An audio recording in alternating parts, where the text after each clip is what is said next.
আরে দেখুন না দেখুন না দেখুন না, একটু ধরে দেখুন না, অনেক ডিসকাউন্ট পাবেন, অর্ধেক দামে দিয়ে দেবো আমি। না, না, চাই না। আরে একবার দেখুন না, অনেক ভালো কোয়ালিটির এটা। আরে ভাই, একবার আরে বললাম না, দেখুন না চাই না। দেখুন না, কোয়ালিটি দেখুন না। আরে শুনুন না ম্যাডাম, দেখুন না, আরে কোয়ালিটিটা দেখুন ম্যাডাম, কিনুন না, ভালো কোয়ালিটির এগুলো, খুব ভালো কোয়ালিটির ম্যাডাম। আরে কেন বিরক্ত করছো ভাই? একবার তো বললাম চাই না। ও ও, ও দাদা, এই ম্যাডামের মনে হয় কিছু একটা হয়েছে। আরে কিচ্ছু হয়নি ওর। আরে দেখুন ঘুমোচ্ছে। না, ওনার ঘাট থেকে রক্ত বেরোচ্ছে। কি? হ্যাঁ, দেখুন ওনার রক্তে ভেসে যাচ্ছে। সুচি? ওই যে, সুচি? ওই দেখুন দেখুন, ওই যে সুচি?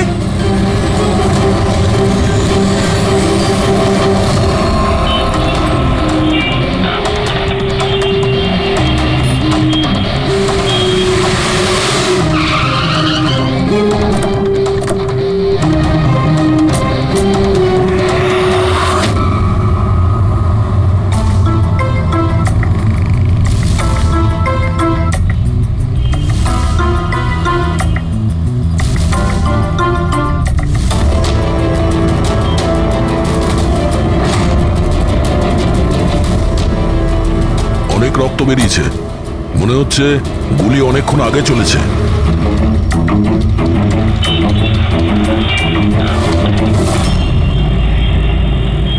এসব কি করে হলো মিস্টার আশুতোষ। আচ্ছা, আর এনার নাম কি? ইনি আমার স্ত্রী সুচি। মানে বলতে চাইছি আমার ex wife Suchi. Ex wife? এসব কি করে হলো? জানি না স্যার, আমি কিছু জানতেই পারিনি। কিচ্ছু জানো না? তোমার এক্স ওয়াইফ তোমার পাশের সিটে বসেছিল, গুলি চললো, তুমি কিচ্ছু জানো না? এটা কি করে সম্ভব? আমার হাজবেন্ড কখনো মিথ্যে বলেন না। উনি যখন বলছেন উনি জানেন না, আই এম শিওর যে উনি কিছু জানেন না। আপনি আমি মিহিকা, ওনার প্রেজেন্ট ওয়াইফ। মিস্টার আশুতোষ, যখন সুচির গুলি লাগে আর পিছনের কাঁচটা ভেঙে যায় তখন নিশ্চয়ই শব্দ হয়েছিল, আর আপনি আমাদের বলছেন আপনি কিছুই জানেন না। আসলে গাড়ির মধ্যে খুব জোরে মিউজিক সিস্টেম বাজছিল আর সুচি ঘুমিয়েছিল। আমি কিচ্ছু বুঝতে পারিনি। ওই লোকটা কিছু জিনিস বিক্রি করতে এসেছিল। ও যখন আমাকে বললো তখন আমি বুঝতে পারলাম কি সুচি। গাড়িতে মিউজিক চলছিল আর সূচি ঘুমিয়ে পড়েছিল। অদ্ভুত, প্রায়শই লোকেদের ঘুম একটু আওয়াজেই ভেঙে যায়, আর এত লাউড মিউজিকে সূচি ঘুমোচ্ছিল। স্যার, আপনাদের কথা থেকে বোঝা যাচ্ছে যে আপনারা আমাকেই সন্দেহ করছেন। স্যার, আমি এটা কেন করব? সুচি আর আমার ডিভোর্স নিশ্চয়ই হয়েছিল, কিন্তু আমরা ভালো বন্ধু ছিলাম আর আমাদের যোগাযোগও ছিল। আপনি আপনি দীনেশকে জিজ্ঞাসা করে নিন। দিনেশ? স্যার, আমি সুচির ভাই। ও ঠিকই বলছে স্যার, ডিভোর্সের পরেও ওর আর সুচির মধ্যে খুব ভালো সম্পর্ক ছিল, কখনো কোনো ঝামেলা হয়নি। আচ্ছা, তো আপনারা কোথায় যাচ্ছিলেন বলুন তো? আমাদের মেয়ে রুহি বোর্ডিং স্কুল থেকে ফিরছিল। তাহলে এই সুচি কি গাড়িতে ওঠার পরেই ঘুমিয়ে পড়ে নাকি পরে? স্যার, ব্যাপারটা হলো আমাদের মধ্যে একটু আগে ঝগড়া হয়েছিল। আশুতোষ, রুহি স্কুল খুব ভালো, এই স্কুল চেঞ্জ করার কোনো দরকারই নেই। সুচি, এই স্কুলটার টাকা পয়সা খুব বেশি, আমি এর ফিসটা জোগাড় করতে পারবো না। কিন্তু আমি করতে পারি, আর আমি আমার মেয়ের এডুকেশনে কোনো কম্প্রোমাইজ করব সুচি, না। আমি তোমার থেকে টাকা নিতে পারবো না। কেন? ও, তোমার মেয়ে লিগো চলে আসে তাই না, যে আমি তোমার থেকে বেশি ইনকাম করি? জানো, আমাদের ডিভোর্সের কারণ এটাই, যে একটা মেয়ে একটা ছেলের থেকে বেশি ইনকাম করে। সাফল্যটা মনের ব্যাপার, এটা স্বামী স্ত্রীর প্রতিযোগিতা নয়। তোমার সাথে কোনো তর্ক করতে চাই না, না এই ব্যাপারে কোনো কথা বলতে চাই। রুহি এই স্কুলেই থাকবে। তারপর আমাদের মধ্যে আর কোনো কথা হয়নি। আমার মনে হয়েছিল ঘুমিয়ে পড়েছে। আচ্ছা, এই যখন ঝগড়া হচ্ছিল তখন গাড়ি কোথায় ছিল, মানে কোন এলাকায়? স্যার, লিংক রোডের সিগন্যালে, কেপি থিয়েটারের পাশেই। আর তারপর কোন রাস্তায় গেছিলেন আপনারা? সেখান থেকে স্যার আমি লেফট নিলাম, ওই সামনে ফ্লাইওভারটা আর দেখে। সোজা এখানে চলে এসেছেন? হ্যাঁ স্যার। তার মানে প্রায় 2 কিলোমিটার এই গাড়িটা চলেছে। তার মানে 2 কিলোমিটারের মধ্যেই কোথাও গুলি চলেছে সূচির ওপরে। পঙ্কজ, একটা কাজ করো তো, কেপি থিয়েটার থেকে এইখানে 2 কিলোমিটার অবধি চেক করে দেখো তো, যদি কোথাও কিছু প্রমাণ পাওয়া যায়, মানে কোথাও কাচের টুকরো পড়েছে কিনা দেখে নিও, ঠিক আছে? আর হেঁটে যেও। 2 কিলোমিটার স্যার? হেঁটে যাও। গুলিটা অদ্ভুত অ্যাঙ্গেল থেকে লেগেছে, এই নিচে, মানে গুলিটা উপর থেকে নিচে এসেছে, মানে যে গুলি চালিয়েছে তার হাত উঁচু করতে হয়েছে ফায়ার করার সময়। খোলা রাস্তায় কেউ গুলি মেরেছে আর কেউ দেখেনি? হতে পারে খুনি একটু দূরে ছিল, তাও গুলি করা খুবই মুশকিল ছিল এই চলন্ত গাড়িতে আর তাও তখন যখন খুনি হয়তো গাড়িতে বা কোনো বাইকে ছিল। তবে এইভাবে গুলি করাটা কিন্তু সহজ নয় দয়া।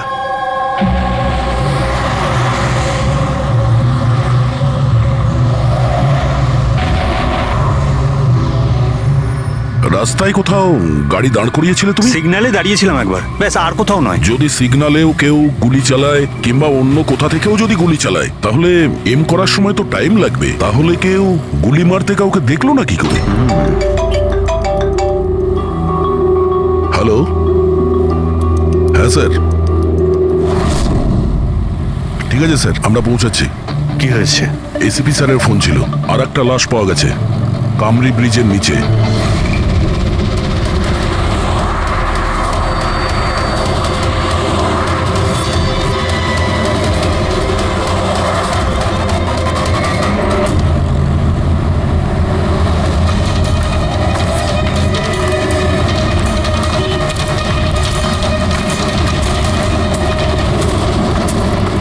হ্যাঁ দয়া, স্যার, আপনি জানলেন কি করে এই লাশটার কথা? লোকাল পুলিশের কাছে আশেপাশের লোক কমপ্লেন জানিয়েছে। 2 ঘন্টা আগেই লাশ দেখেছে। মাথার পিছনে একটা চোট আছে আর পিঠের পিছনেও একটা গুলির চিহ্ন আছে। স্যার, একটা কথা মাথায় ঢুকছে না, কেউ একে এখানেই মেরেছে নাকি অন্য কোথাও মেরে এখানে নিয়ে এসেছে? দেখতে হবে ফেডরিক। স্যার, রাস্তায় একটা বাইক পাওয়া গেছে। আমার মনে হচ্ছে এই লোকটারই বাইক হবে।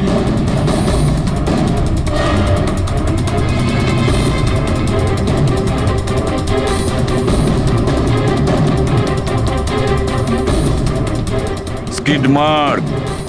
স্যার, মনে হচ্ছে এই লোকটা বাইকে যাচ্ছিল, কেউ পেছন থেকে গুলি করে দিয়েছে। ডিসব্যালেন্স হয়ে গেছে, গাড়ি বাইক স্কিড হয়ে এখানে কারোর সঙ্গে ধাক্কা লাগিয়েছে, আর ওর বডি এখানে নিচে পড়ে গেছে। মাথায় চোট ওই সময় লেগেছে স্যার।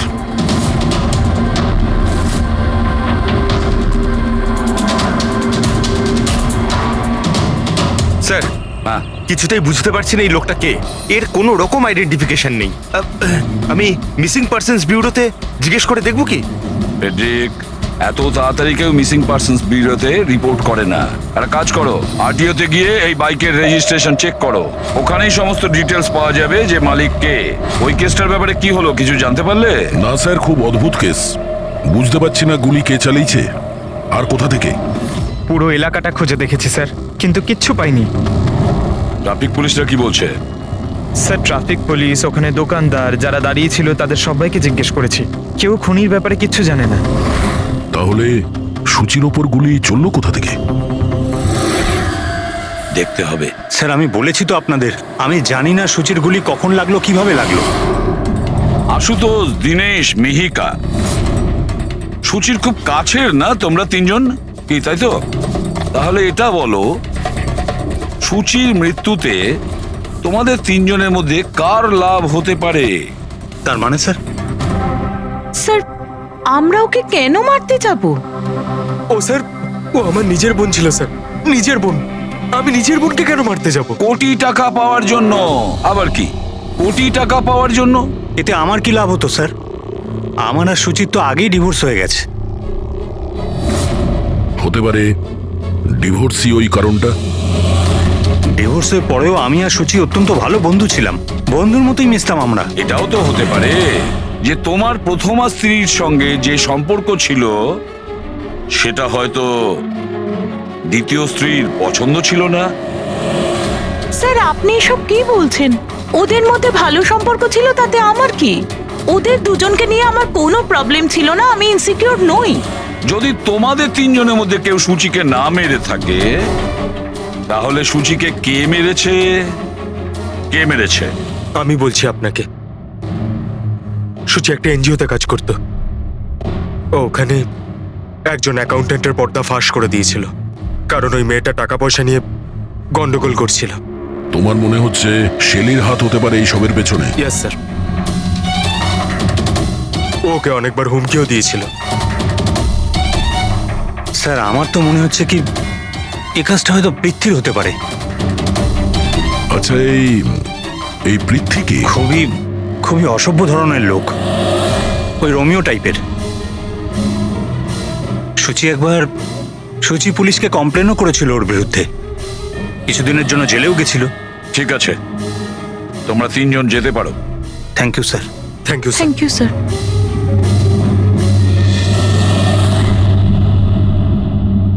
স্যার, তিনজনকেই বিশ্বাস হচ্ছে না।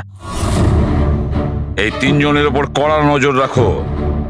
আর দয়া, স্যার, শেলি আর পৃথ্বী, ওদের দুজনকে বিউরোতে ডাকো। স্যার, হ্যাঁ, আরটিও থেকে বাইকের মালিকের খবর পেয়ে গেছি। স্যার পৃথ্বী আর শেলির ফোন আনরিচেবল আসছে, তাই আমি ফ্রেডিকে বলেছি ওদের মোবাইল ফোনটা ট্রেস করতে। এ তো আমাদের ডেলিভারি বয় বিবেক। স্যার আমাদের বাইক তো ওই চালাতো। স্যার ওকে কে মেরে দিল? সেটা খোঁজারই চেষ্টা করছি। আচ্ছা, এই বিবেকের কারোর সঙ্গে কোনো শত্রুতা ছিল কি? না স্যার, ও তো খুবই সাদাসিধে ভালো ছেলে ছিল। কবে থেকে কাজ করছিল এখানে? গত 1 মাস ধরে রাজস্থান থেকে এসেছিল, খুব পরিশ্রমী ছিল। স্যার ও তো শহরে কাউকে চিনতও না। এ কোথায় যাচ্ছিল ডেলিভারি করতে? কোথাও নয় স্যার, আজ তো ওর ছুটি ছিল, ওই জন্য আমার বাইক নিয়ে ঘুরতে বেরিয়েছিল। আচ্ছা, ওর বাড়ির অ্যাড্রেস দিতে পারবেন? স্যার ওর বাড়ির অ্যাড্রেস তো নেই, ও এই দোকানেই শুতো। আচ্ছা, জিনিসপত্র কিছু? স্যার এই ওর একটা বাক্স আছে। এটা?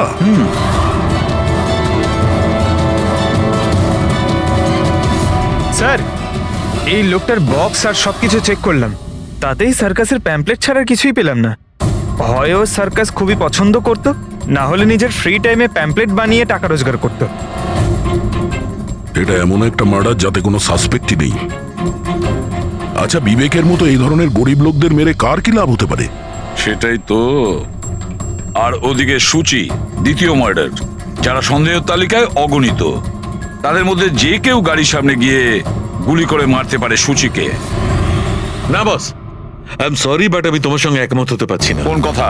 সেটা এই যে কেউ একে পাশ থেকে গুলি করেছে। তার মানে? স্যার, তার মানে এটা। আরে এটা তো রাইফেলের গুলি। হ্যাঁ স্যার, আর এই গুলিটা সূচির গলায় এদিকে এখানটা আটকে ছিল। গুলি রাইফেল থেকে চললে তো অনেক দূর থেকে চালানো হয়েছে। হ্যাঁ একদম ঠিক, দূর থেকেও আর উঁচু থেকেও, এইসব আমি বলছি। এই দেখো বস, 50 ডিগ্রি অ্যাঙ্গেল থেকে সূচিকে গুলি করা হয়েছে। গুলি এখান থেকে এসেছে, কারের কাঁচের জানলা ভেঙেছে আর গিয়ে এর গলায় লেগেছে। এই গুলি যে অ্যাঙ্গেল থেকে চলেছে ডক্টর, কত দূর থেকে চলেছে এই গুলিটা? এই ধরো 70 ফিট দূর থেকে। তার মানে কোনো উঁচু বিল্ডিং থেকে চালানো হয়েছে। সে তৈরি হয়ে বসেছিল বিল্ডিং এর ওপরে গুলি চালানোর জন্য। একটা কাজ করো, ওই এরিয়ার ম্যাপটা বের করো। গুলি গাড়ির বাঁদিক থেকে এসেছিল, আর বাঁদিকে প্রায় অনেকগুলো এরকম বিল্ডিং আর হাই রাইজ টাওয়ার আছে স্যার। যে জায়গায় ওদের দুজনে ঝগড়া হয়েছিল সেখান থেকে সূচির লাশ যেখানে পাওয়া গেছে, তার মধ্যে প্রায় 15 থেকে 20টা টাওয়ার আছে। এর মধ্যেই কোনো একটা বিল্ডিং থেকে গুলি চালানো হয়েছে।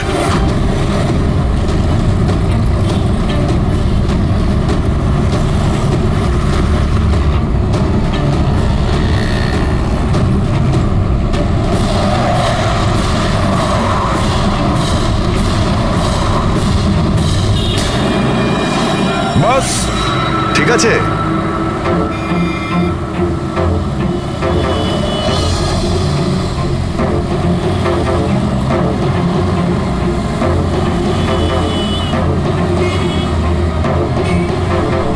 এই অভিজিৎ স্যারের হাতে ওটা কি?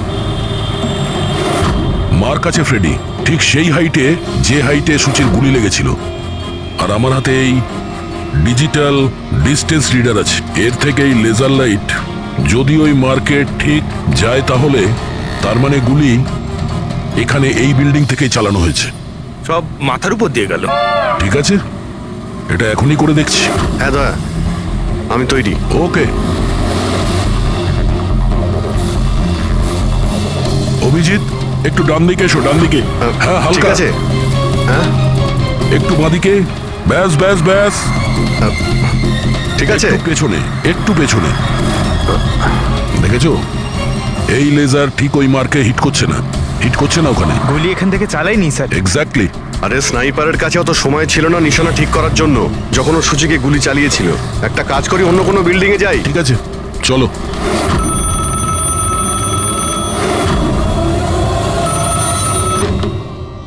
হ্যালো।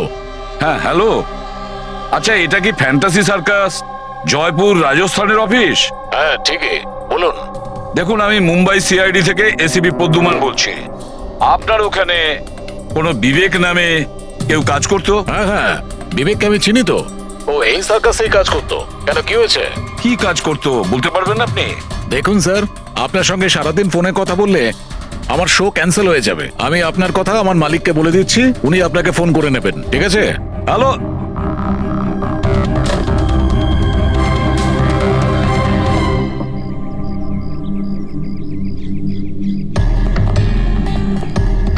অদ্ভুত স্যার, বিল্ডিং এ কোনো গাড়ি দেখলাম না, মনে হয় গুলি এখান থেকেই করা হয়েছিল। দেখছি। হ্যাঁ অভিজিৎ, রেডি আছো?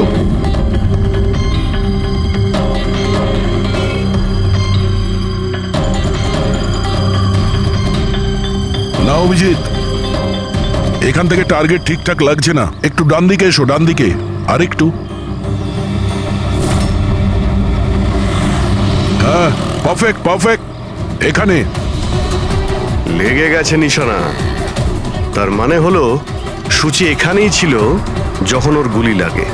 পঙ্কজ, ফ্রেডি, একটু আশেপাশে দেখো ওই স্নাইপার কোনো প্রমাণ ফেলে গেছে কিনা। কিন্তু ভাই দয়া, এখানে তো কোনো স্পিড ব্রেকারও নেই।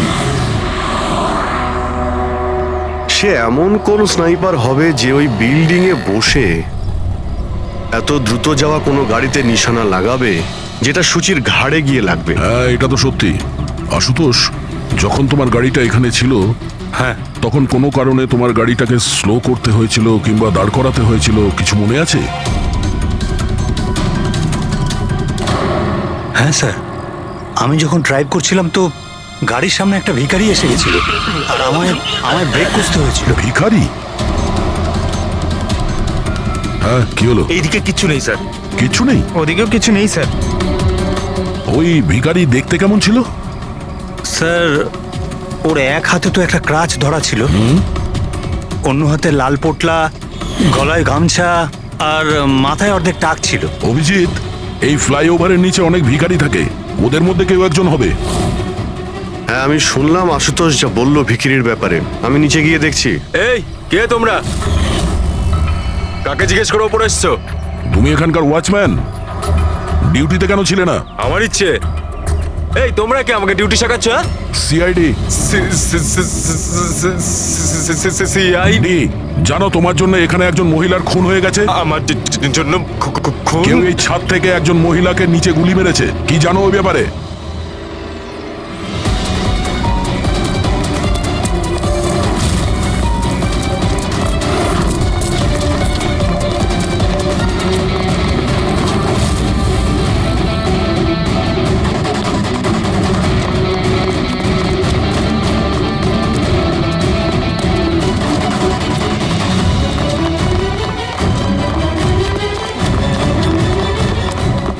এই দাঁড়া বলছি।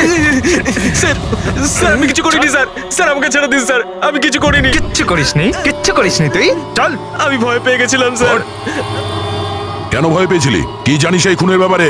স্যার আমি টাকা নিয়েছিলাম, কিন্তু এটা বলেনি যে ও কাউকে খুন করতে চলেছে স্যার। কে ছিল ওই লোকটা? আগে কোনোদিনও দেখিনি স্যার। ও বলেছিল যে ও বিল্ডিং এর ছাদে গিয়ে ওর গার্লফ্রেন্ডকে প্রপোজ করতে চায়।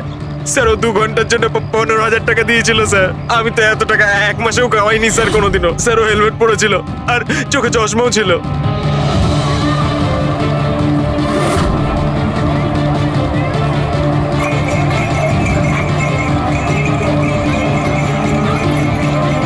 আরে ভাই শোনো। ও দাদা, আচ্ছা এখানে এমন কাউকে তোমরা দেখেছো যে মাথায় লাল গামছা বাঁধে, লাল রঙের একটা বোঁচকা আছে আর লাঠির সাহায্যে হাঁটেও? আরে দাদা শোনো, এমন কাউকে দেখেছো যে মাথায় লাল রঙের গামছা বাঁধে, লাল রঙের একটা বোঁচকাও রাখে আর খুঁড়িয়ে খুঁড়িয়ে হাঁটে? দেখোনি?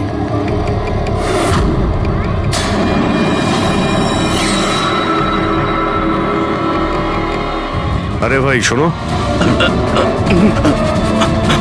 আরে ভাই শোনো, একটু কথা আছে। এই যে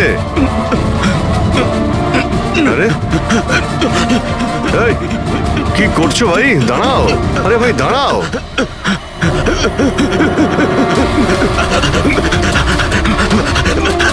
আরে আমি কিছু করিনি, আমার কাছে কোনো টাকা পয়সা নেই, আমি কোনো কিছু চুরি করিনি, আমি একজন ভিখারি।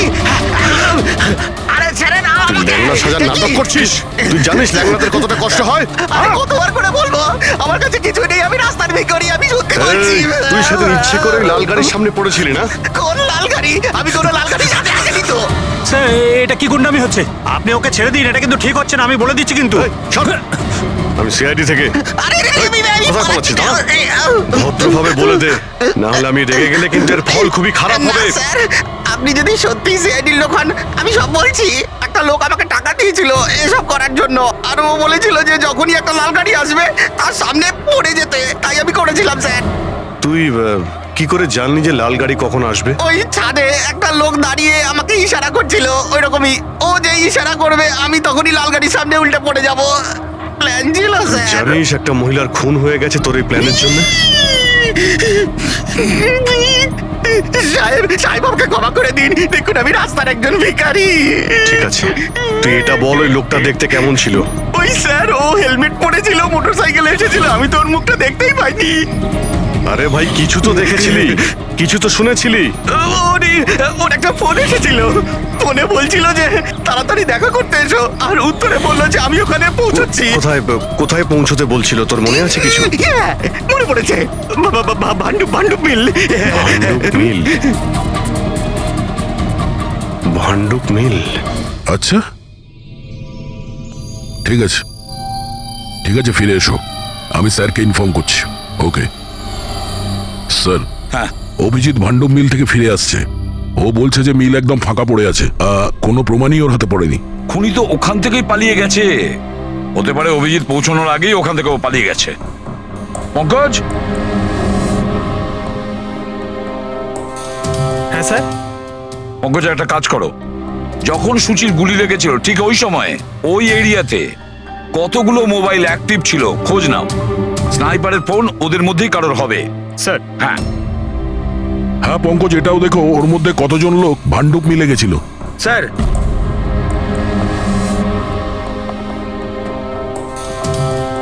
স্যার এ হলো শৈলী, এনজিওর অ্যাকাউন্টেন্ট। সুচি একটা এনজিওতে কাজ করতো। ও ওখানে একজন অ্যাকাউন্টেন্টের পর্দা ফাঁস করে দিয়েছিল। আর এ হলো পৃথ্বী, যার বিরুদ্ধে সুচি রিপোর্ট লিখিয়েছিল। সুচি পুলিশে কমপ্লেনও করেছিল ওর বিরুদ্ধে, কিছুদিনের জন্য জেলেও গেছিল। আপনারা কি করে ভাবলেন যে সুচির মৃত্যুর জন্য আমি দায়ী? হ্যাঁ স্যার, আমিও তো এমন কিছুই করিনি, আমি তো কারোর মার্ডার করিনি স্যার। শেলি তোমার চাকরি চলে গেছিল সুচির জন্যে, আর তারপর থেকে তোমার এখনো পর্যন্ত কোনো চাকরি পাওইনি। ধার করে করে সংসারে খরচা চালাচ্ছ তুমি। হ্যাঁ, আর প্রীতি, এক সপ্তাহ তুমি জেলে ছিলে, নিজের এরিয়াতে তোমার খুব বদনাম হয়েছে, তাই তো? তো কি হয়েছে? যদি আমার কোনো বদনামের ভয় থাকতো তাহলে বাড়ি বদলে নিতাম, কারণ মার্ডার করতে যাবোই বা কেন আমি? আর স্যার এমনটা নয় যে আমি কোথাও চাকরি পাচ্ছি না, বলতে পারেন আমি আমার মতো কোথাও চাকরি পাচ্ছি না, এই জন্য আমি কোথাও জয়েন করছি না। আপনাদের আশুতোষ আর তার নতুন স্ত্রী, তাকে এসব প্রশ্ন করা উচিত। ওদের জীবন সুখী নয়, কিন্তু সবাইকে দেখিয়ে বেড়ায়। আশুতোষ তো সুচির কাছে ফিরে যেতে চাইছে, হয়তো ও নতুন স্ত্রীকে নিয়ে খুশি নয়, তাই। আর স্যার সুচির না ওর ভাইয়ের সাথেও বনিবনা ছিল না, সব সময় না ফোনে ঝগড়া করতে থাকতো। আচ্ছা, আর কি ব্যাপার নিয়ে ঝগড়া হতো এদের দুই ভাই বোনের মধ্যে? আসলে স্যার দিনেশ আশুতোষকে হুমকি দিয়েছিল ও সুচির থেকে দূরে থাকার জন্য, হয়তো সুচির এটা পছন্দ হয়নি। আর স্যার ও আমাকে আর একটা কথা বলেছিল, মেয়েকা হিংসে করে ওর আর আশুতোষের মেলামেশায়। 100% মনে হয় এদের মধ্যেই কেউ একজন ওকে মার্ডার করেছে। হ্যাঁ স্যার। আচ্ছা ঠিক আছে, যেতে পারো তোমরা দুজন, কিন্তু একটা কথা ভালো করে মনে রাখবে, যতক্ষণ না আমাদের ইনভেস্টিগেশন শেষ হচ্ছে তোমরা শহর ছেড়ে বাইরে যাবে না। এই কেসে কারোর কথার উপর ভরসাই করতে পারছি না স্যার, মনে হচ্ছে সবাই মিথ্যে কথা বলছে। হ্যাঁ, সে যেই হোক খুব বড় প্ল্যানিং করেছিল, প্রথমে ভিখারিকে টাকা দিয়েছে, একটা ওয়াচম্যানকে হায়ার করেছে, আর তারপরে স্নাইপারকে হায়ার করেছিল। আর ঠিক সময় আসতেই ও সূচিকে গুলি করে মারে। স্যার হ্যাঁ, স্যার যে সময় ওর ওপর গুলি চালানো হয়েছিল স্যার, তখন ব্রিজের আশেপাশে 2000 লোকের মোবাইল অ্যাক্টিভ ছিল। তাহলে ওই সময় কোন মোবাইল ফোন পাণ্ডু মিলের দিকে গিয়েছিল? একটা নাম্বার গিয়েছিল, কিন্তু সেটা প্রাইভেট নাম্বার, তাই ট্র্যাক করতে পারিনি। আর কি বলতে পারো এই নম্বরের ব্যাপারে? এটাই স্যার, ওটা মিল অব্দি গেছিল কিন্তু দাঁড়ায়নি, ওটা সোজা কামরি ব্রিজের দিকে চলে গেছিল, আর ওখান থেকে সিগন্যাল পাওয়া যাচ্ছিল না। কামরি ব্রিজ? স্যার বিবেকের লাশটাও তো আমরা ওখানেই পেয়েছি, এটা কোনো কোইন্সিডেন্ট হতে পারে না? রাজস্থানে বিবেকের বাড়িতে ফোন করি, ওর ব্যাপারে পুলিশ কি ইনফরমেশন জোগাড় করলো জানতে হবে। দয়া, এই বিবেকও তো খুনি হতে পারে। কেউ বিবেককে খুন করে দিয়েছে? একজন খুনির খুন? অনেক কিছুই হতে পারে ফেডরিক, এই কেসে অনেক।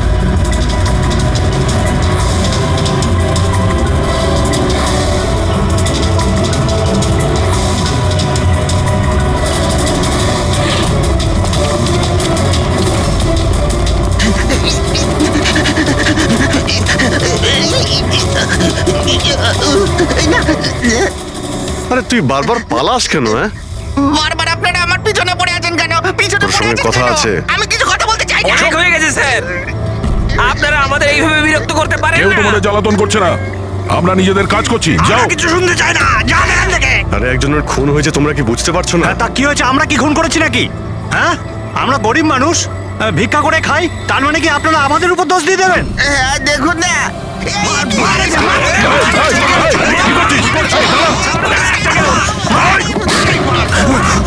অভিজিৎ, তুমি ঠিক আছো? আরে না, ও নো, রক্ত বেরোচ্ছে। কি করলে তোমরা? হ্যাঁ, এই দেখ, এই লোকটা টাকা দিয়েছিল তোকে। স্যার, ও মারা গেছে? হ্যাঁ, ও মারা গেছে। ভালো করে দেখ, এটা কি সেই লোকটা যে তোকে গাড়ির সামনে করতে বলেছিল? একটু জুম জুম করুন।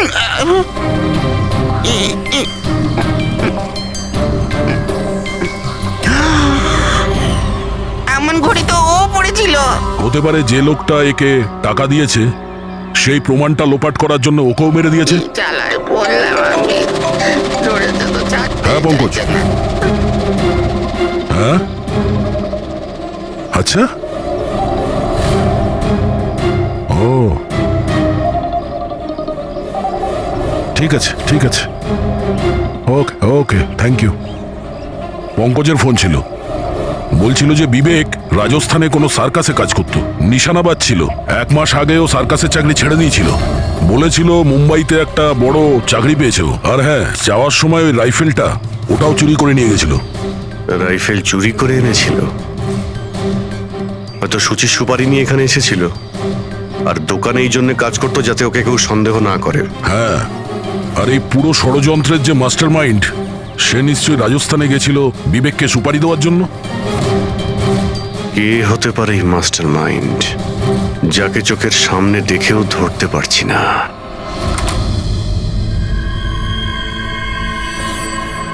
আরে মিস্টার আশু। স্যার আপনারা এখানে? মিস্টার আশু, ওই লোকটার ব্যাপারে জানতে পেরে গেছি যে সুচিকে গুলি করেছিল। Wow, that's a great news. আপনারা ধরেছেন ওনাকে? বিবেক নাম ওর। আপনারা কোনো বিবেককে চেনেন? না তো। অদ্ভুত ব্যাপার, আপনি কোনো বিবেককে চেনেন না, কিন্তু 15 বার কল করেছেন আপনি আপনার ফোন থেকে বিবেককে। কি বলছেন? আমি যখন বলছি কোনো বিবেককে জানিই না, তাহলে আমি ওকে ফোন কেন করবো স্যার? শুধু এটাই নয়, ওর সঙ্গে দেখা করতে তুমি রাজস্থানেও গিয়েছিলে। সার্কাসে ওর গুলি চালানোর ক্ষমতাটা দেখে তোমার এত পছন্দ হয়েছিল যে সুচিকে মারার কন্ট্রাক্টও দিয়ে দিয়েছিল ওকে। 1 মিনিট স্যার, 1 মিনিট। এটা সত্যি যে একটা বিজনেস ট্রিপের জন্য আমি রাজস্থান গিয়েছিলাম, কিন্তু আমি কোনো সার্কাসে যাইনি স্যার। আর আমি যখন কোনো বিবেককে চিনি না, তো তাকে ফোন কেন করবো? তাহলে কি তোমার এই ফোন রেকর্ড মিথ্যে কথা বলছে? স্যার, এটা হতে পারে কি আমার ফোন থেকে অন্য কেউ ওকে ফোনটা করেছে আমার না থাকার সুযোগে। আচ্ছা, তাহলে কি আপনি আপনার ফোন যে কোনো জায়গাতে ফেলে রাখেন নাকি? না স্যার। হ্যাঁ ডক্টর, আচ্ছা ঠিক আছে ডক্টর। ওকে ডক্টর। ডক্টর সালুকের ফোন ছিল, আমাদের ফরেন্সিক ল্যাবে যেতে বলেছেন আশুতোষকে নিয়ে। বস, মেয়েটা এইখানে বসেছিল এই সিটে, আর এই অংশটা হচ্ছে সিটের পেছনের দিকটা, আর এটা হচ্ছে লিভার যার দ্বারা সিটটা আগে পিছে হয়, আর এই লিভারটাকে জাম করে দেওয়া হয়েছিল। এই দেখো। লিভার জাম করে দিয়েছে? হ্যাঁ তাই তো। বাস এইটুকুই স্যার, সেই জন্য আপনি আমাদেরকে ডেকে আনলেন? পঙ্কজ, তুমি একটু আমার কথাটা শোনো। সূত্র এইটা নয় যে লিভারটা আটকে দেওয়া হয়েছে, সূত্রটা এই যে এটাকে জেনে বুঝে আটকে দেওয়া হয়েছে। কিন্তু স্যার কেউ জেনে বুঝে সিটটাকে খারাপ করবে কেন? এটাও তো আমরাও ভাবছিলাম। আশুতোষ, তোমার এই গাড়ির সিট কবে থেকে এরকম হয়ে আছে? মানে কবে থেকে পেছনে আটকে আছে? স্যার পরশু রাত অবধি তো ঠিক ছিল, কিন্তু কাল সকালে যখন বেরোলাম তখন রিক্লাইন কাজ করছিল না। আমার হাতে ঠিক করার মতো অত সময় ছিল না বলে এমনি বেরিয়ে গেলাম। ডক্টর সালুকে, সিটটা খারাপ হওয়া এই কেসটার সাথে কি সম্পর্ক? সম্পর্ক আছে ফ্রেডি। সম্পর্কটা হচ্ছে এইটা যে খুনি চাইছিল সিটটা পেছনে হেলে থাকে, সূচির পজিশনটা এইরকম থাকবে পেছনের দিকে। স্যার, ও যদি সামনে বসতো বা পেছনে বসতো তাতে খুনির কি এসে যায়? খুনির তো গুলি করারই ছিল। পঙ্কজ, তুমি এক কাজ করো, এখানে তুমি গাড়ির সিটটায় বসো। সারিকা, তুমি সূচির জায়গায় বসো। এবার ধরে নাও আমি সুচি, আমি যখন এই সিটটায় বসেছিলাম তখন আমার মাথাটা এরকম ছিল। বস, সূচির এইভাবে বসার সুবিধাটা খুনি তখনই পাবে যখন ওর এম সূচি নয়, ড্রাইভিং সিটে বসা লোকটি হবে, মানে আশুতোষ হওয়ার কথা। কিন্তু আশুতোষকে কোনো কারণে খুব ব্রেক চাপতে হয়, ব্রেকের কারণে ঝটকা লাগে, আর সেই ঝটকায় সূচি ঝুঁকে যায়। আর বস, আশুতোষকে লাগার পরিবর্তে সূচির গুলি লাগে। স্যার তার মানে আশুতোষ খুনি নয়, কিন্তু কেউ ওর খুন করতে চাইছিল। দয়া,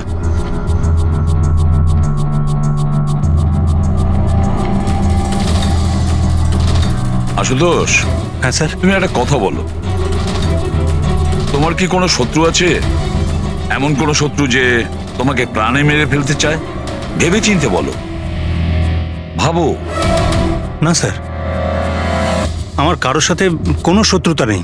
না আশুতোষ, কেউ তো নিশ্চয়ই হবে যে তোমাকে প্রাণে মেরে ফেলতে চায়, তোমার সিটের লিভারটা জাম করে দিয়েছে। না স্যার, এটা তো হতেই পারে না, কারণ এই গাড়িটার একটাই মাত্র চাবি, আর সেটা সবসময় আমার কাছেই থাকে। আমি তো কিছুই বুঝতে পারছি না আমি স্যার, যে এসব কি করে হলো। কোনো ব্যাপার নয় আশুতোষ, ও যেই হোক না কেন আমরা খোঁজার চেষ্টা করব যে কে তোমাকে মারার চেষ্টা করছে। ঠিক আছে, চলো যাই, চলে এসো। হ্যাঁ স্যার। স্যার স্যার, আমরা আশুতোষকে ছেড়ে দিলাম কেন? খুনি যদি আবার ওর উপর আক্রমণ করে তাহলে? দেখে যাও তুমি পঙ্কজ, এবার আমরা আশুতোষের প্রতিটা মুভমেন্ট ট্র্যাক করব, সব কথা আমরা শুনতে পাবো। স্যার, সেটা কিভাবে? দয়া যে ট্রান্সমিটার বাগ লাগিয়ে দিয়েছে।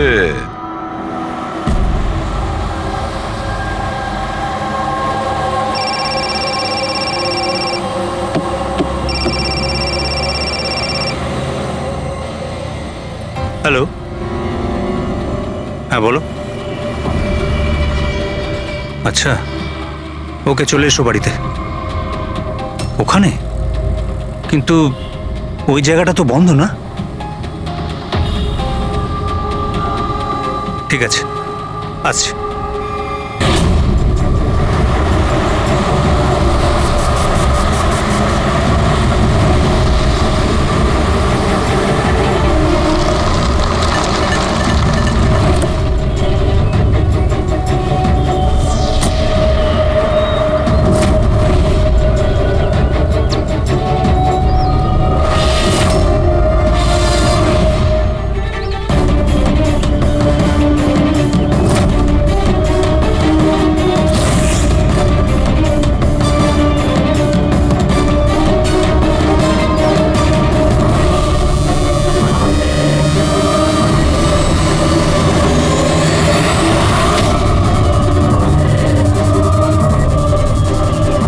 এটা কি করছো?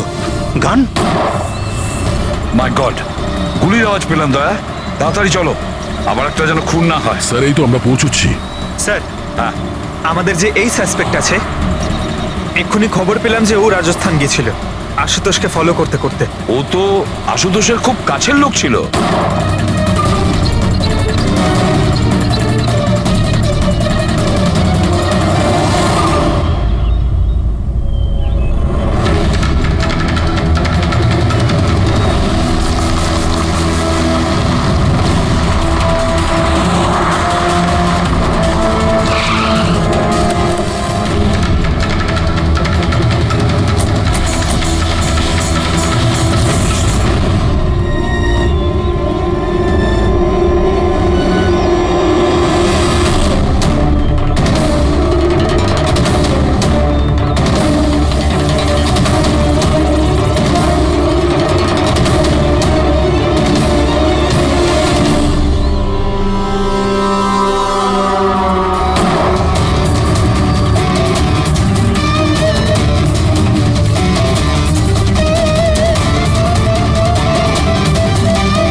দিনেশ স্যার আমি সুচির ভাই। মরে গেছে স্যার। আমি কিছু করিনি স্যার। এ আমাকে মারতে চেয়েছিল। এই আমায় মারতে চেয়েছিল। কেন মারতে চেয়েছিল এ? স্যার এর মনে হতো যে এর বোনের সর্বনাশের জন্য আমিই দায়ী। বিয়ের পর সুচি ডিপ্রেশনে চলে গেছিল, আর তাই ও নিজেই নিজেকে মারারও চেষ্টা করেছিল। আর এই সমস্ত আমি কিছুই জানতাম না স্যার, একদমই জানতাম না। আর আমার এই না জানার কারণেই এই দুজনের মৃত্যুর কারণ আমি হয়ে গেলাম স্যার। এটা সম্পূর্ণ না জানার কারণে। পঙ্কজ, একে ছায়া নিয়ে বসাও, পেটেক ফরেন্সিক ল্যাবে পাঠিয়ে দাও।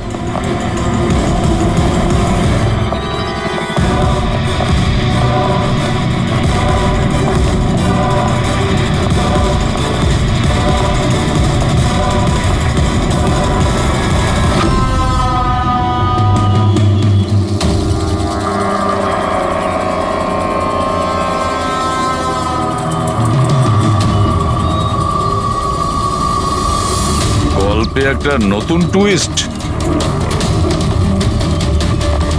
আশুতোষ,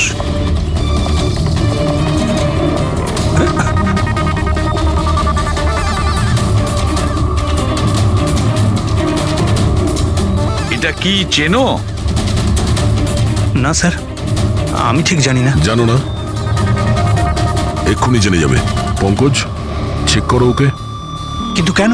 হাতছু করুন, জানতে পেরে যাবেন আপনি। স্যার আমি তো কিচ্ছু করিনি, আমি নিরপরাধ। আপনারা কেন আমার তল্লাশি নিচ্ছেন?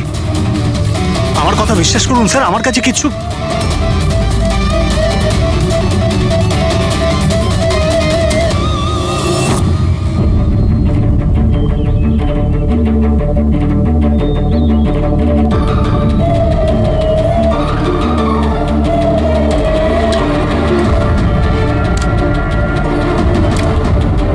স্যার এই নিন ও, রাবার বুলেটস। আমি জানি না স্যার যে এর থেকে কি প্রমাণ হচ্ছে। কি প্রমাণ হয়? হ্যাঁ, তুমি এই বন্দুক দিয়ে দিনেশের খুন করেছো, আসল বুলেট দিয়ে। হ্যাঁ, তাহলে এই গানটা কি করে এলো তোমার কাছে? আর ওই নকল রাবার বুলেট, ওটা কি করে ফায়ার হলো আর কখন? স্যার প্ল্যান আমিই করেছিলাম। A to Z পুরো প্ল্যান আমার। সুচির মৃত্যু, দিনেশের মৃত্যু,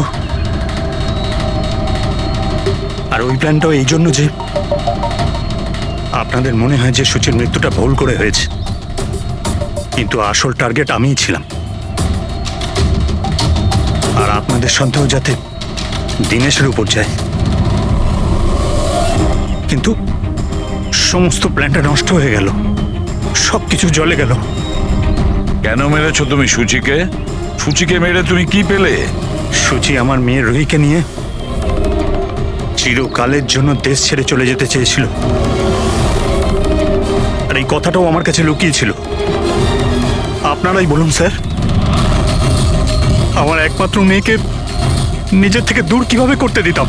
আর সেই জন্য তুমি বিবেক মানে একজন শার্প শুটারকে টাকা দিয়েছো নিজের স্ত্রী সূচিকে মেরে ফেলার জন্য, আর যেই ও তোমার কাজ শেষ করেছে ওকেও মেরে দিয়েছো।